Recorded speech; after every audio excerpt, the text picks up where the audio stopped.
78% of Americans are currently living paycheck to paycheck. What this tells me is that about 8 in every 10 viewers watching this video right now fall under that statistic. This also tells me that most Americans today feel really tight in their finances. But hear me when I say this. You do not have to be there. In fact, you can break this cycle and you don't have to live paycheck to paycheck with a few simple steps. In this video, we're gonna talk about 7 steps of how to stop living paycheck to paycheck to give you that financial breathing room in your month, probably reduce some of the stress that you're feeling right now, and get you a little bit closer to your financial goals. So let's start with the first step of how to stop living paycheck to paycheck. Number 1, create a simple budget. 65% of Americans have no idea how much they spent last month. But the first step to controlling your finances is establishing a budget. For a lot of people, when they hear the word budget, they often tune out. But make no mistake about it, a budget is actually a great tool to getting you to financial freedom. A budget gives your money purpose. So instead of thinking about a budget as placing a restriction in your life, I want you to think about a budget as accounting for every single dollar and how it is spent. But before you can do all this, you need to first account for all of your expenses and have a clear picture of how much your lifestyle actually costs. Most people can't even give you a baseline of what it costs to live their life. Most often people will say that they wish they had made more money and they don't have enough, but really they just have a poor understanding of where their money is coming in and where their money is going out. And so here's a couple of tips for establishing a simple budget if you don't have one already. Number 1, you have to consider all of your income. Where is money flowing in? So that would be your regular day job, full-time job, W-2 if you're a contractor, or you have your own business, your 1099 form. This would include your side hustles, any other money that you have flowing in, and all of that would be your income. Number 2 would probably take a little bit more time. You would need to track all of your expenses. Now, your expenses can be further broken down into things that are fixed and things that are variable. Fixed expenses should always be deducted first in a budget.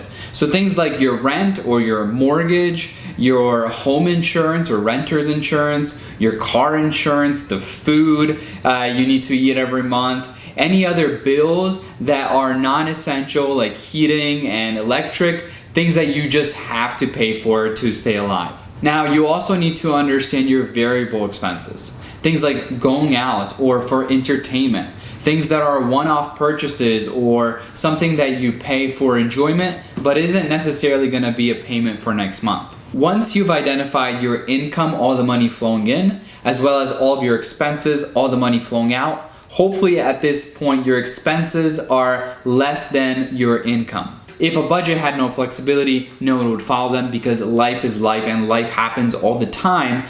So leave some wiggle room in your budget to account for unforeseen events, things like your car broke down or occasional things that you want to indulge in and enjoy. The truth is, a budget doesn't need to be complicated.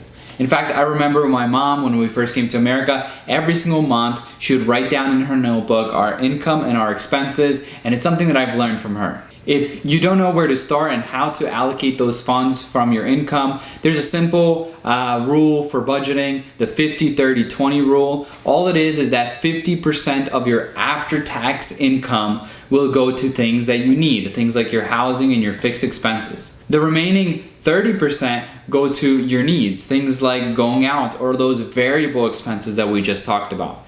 And 20% are going to your savings, and you do this first step, most importantly first, so that you don't actually spend it. I think that starting there is a good starting place, and then you could tweak it as you go along. Number 2, cut back on non-essential spending. So at this point, you've created a budget, you've identified your income as well as your expenses, and now you're seeing some of those variable expenses that maybe you're having second thoughts on. Perhaps it's those Friday nights out with friends where you're buying everyone drinks. Maybe it's something like online shopping. Maybe you constantly play online video games and you're buying these in-app purchases and you're really seeing that bill stack up over time. Whatever it is, those leaks in your funds, they stack up and eventually deplete all of your resources. So to give you a few examples of non-essential items that can be cut back from your budget, I have a couple of examples here that most people could reduce. So the first thing here is you can cook more meals at home. The average meal at home costs around $4.31, whereas if you went out and ate out, it would cost you around $20 a meal. Number 2, unsubscribe from unused subscriptions. I think we're all guilty for subscribing for something, only forgetting months or even years that we had those subscriptions. I encourage you to rethink how much value are you getting out of a subscription, and does it pay for itself? In fact, one good strategy here is, if you're watching Netflix or HBO, to rotate through subscriptions. That's something that my wife and I have tried, and we still do today, that if there's a good series on one platform we want to watch, we'll subscribe to that platform, and then when we want to watch a different series, we'll cancel that subscription and subscribe to a different one. Another thing you can do is to reduce impulse buying. Impulse buying is when in the moment, in the heat of the moment, you think you need that item, and so you buy it off the shelf because you think it's not going to be there tomorrow. But actually, that's probably the worst way to make a clear decision if you need to buy something or not. If you're trying to make a bigger purchase, especially,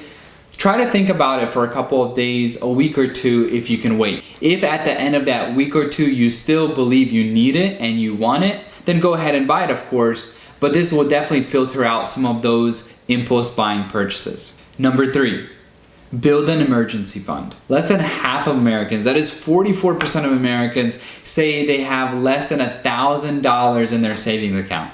The worst position you can put yourself in is not having money and life creeping up on you. Things like your car breaking, an unforeseen medical expense, or something else that you didn't account for. The truth is that when you're living paycheck to paycheck and one of these unforeseen circumstances happen in your life, that will add a lot of pressure into your life, and especially when you're living paycheck to paycheck. And so because we know those things will happen, and that's just the way that life goes, it's important to keep an emergency fund from 3 to 6 months of expenses. That may sound like a lot right now, especially after you've identified what your lifestyle costs. So the first step to that is just saving $1,000. That's something that Dave Ramsey believes in, and then continuing to save to 3 to 6 months of expenses. Even if you had to do small baby steps like save $20 a week into a savings account, that's a great way to build an emergency fund. Number 4, automate your savings. Now, if you're like most people, as soon as the paycheck hits, they're already thinking about all the ways that they can spend it. One of the best ways to stop yourself from spending the whole paycheck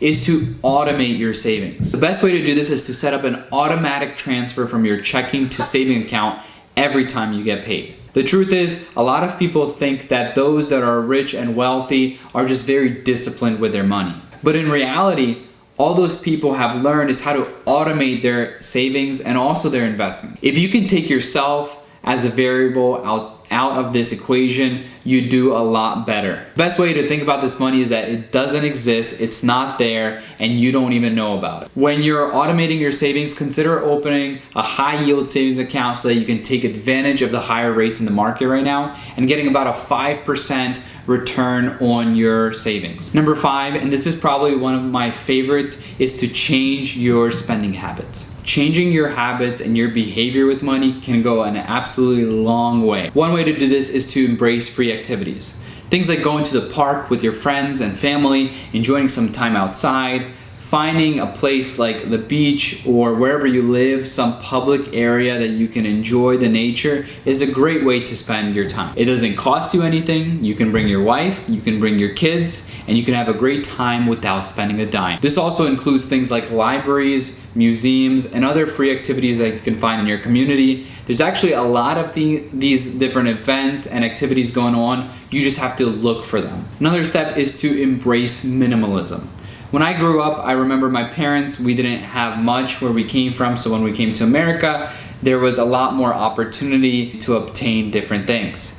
Sometimes this would result in different clutter or things that we didn't need, and one thing that both my wife and I realized that as we got married and we started our own family is that we want to be minimalistic.